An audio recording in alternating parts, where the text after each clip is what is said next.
কেউ হঠাৎ আপনাকে কমপ্লিমেন্ট করলো বা আপনার ক্রাশ আপনার নাম ধরে ডাকলো, আর সঙ্গে সঙ্গে আপনি ব্লাশ করতে শুরু করলেন। কখনো ভেবেছেন এমনটা কেন হয়? যখন আমাদের ব্রেন কোনো সোশ্যাল সিচুয়েশনকে ইমোশনালি ইম্পর্টেন্ট মনে করে, যেমন এম্বারেসমেন্ট, কমপ্লিমেন্ট বা হঠাৎ সবার অ্যাটেনশন, তখন অ্যামিগডালা সক্রিয় হয়ে যায়।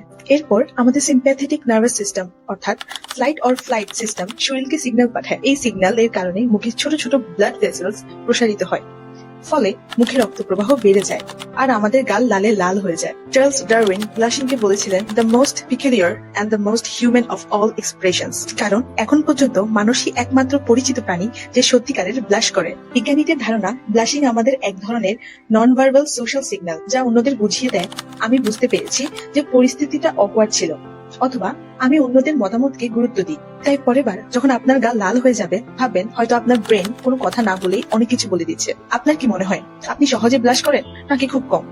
Follow for more, until next time, zero in on the mind.